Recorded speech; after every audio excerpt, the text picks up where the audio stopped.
എല്ലാവർക്കും നമസ്കാരം.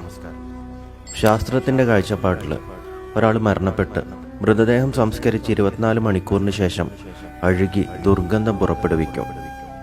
അതിലാകൃഷ്ടമായിട്ട് അനേക ലക്ഷം പുഴുക്കളും കീടങ്ങളും ഉറുമ്പുകളും നിരനിരയായി എത്തിച്ചേരും. 3-ാം ദിവസം കുഴിച്ചുമൂടിയ മൃതദേഹത്തിൻ്റെ മൂക്ക് ആദ്യം ചീഞ്ഞു തുടങ്ങും. 6-ാം ദിവസം നഖങ്ങൾ കൊഴിഞ്ഞു വീഴും. 9-ാം ദിവസം മുടികൾ കൊഴിഞ്ഞു തുടങ്ങും. മൃതദേഹത്തിൻ്റെ സകല രോമങ്ങളും കൊഴിഞ്ഞു വീണ് വയറ് വീർക്കാൻ തുടങ്ങും. 17-ാം ദിവസം വയറ് പൊട്ടി മൃതദേഹത്തിൻ്റെ ഉൾഭാഗങ്ങൾ പുറത്തു ചാടും. 60 ദിവസത്തിന് ശേഷം മൃതദേഹത്തിലെ മാംസങ്ങളെല്ലാം ദ്രവിച്ചു പോകും. ഒരു തരി മാംസം പോലും ഇല്ലാത്ത അസ്ഥികൂടമാകും. 90 ദിവസങ്ങൾ പിന്നിടുമ്പോൾ അസ്ഥികൂടത്തിലെ എല്ലുകൾ പരസ്പരം അകന്നു തുടങ്ങും.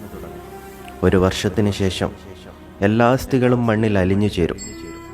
സംസ്കരിച്ച ആ മൃതദേഹം അങ്ങനെ മാഞ്ഞു പോകുന്നു, അല്ലെങ്കിൽ പ്രകൃതി മായ്ച്ചു കളയുന്നു.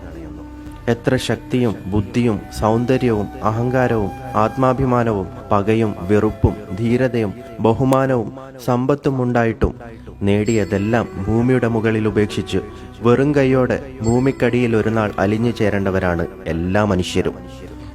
പിന്നെന്തിനാണ് മറ്റുള്ളവരെ പറ്റിച്ചും വഞ്ചിച്ചും കൊള്ളപ്പലിശ വാങ്ങിയും സ്വന്തം മക്കൾക്ക് പോലും നല്ല ആഹാരവും വസ്ത്രവും വാങ്ങി നൽകാതെ കൺമുന്നിൽ വേദന അനുഭവിക്കുന്നവരുടെ കണ്ണീർ കണ്ടില്ലെന്ന് നടിച്ചും ഇങ്ങനെ ആർത്തിയോടെ ജീവിതത്തിൽ ഒരിക്കൽ പോലും ഒന്ന് മനസ്സ് തുറന്ന് ചിരിക്കാതെ സമ്പത്ത് വാരിക്കൂട്ടുന്നത്? ഇത്തരക്കാരിൽ പലരുടെയും മക്കൾ ഇവരുടെ മരണശേഷം സാമൂഹ്യ വിരുദ്ധരും സമൂഹത്തിന് ചേരാത്ത പ്രവൃത്തികളിൽ പണം ദൂർത്തടിച്ച് അവസാനം ആരോഗ്യവും പണവും തകർന്ന് വീഴുന്ന കാഴ്ചയും നമ്മൾ കണ്ടിട്ടുണ്ട് ധാരാളം.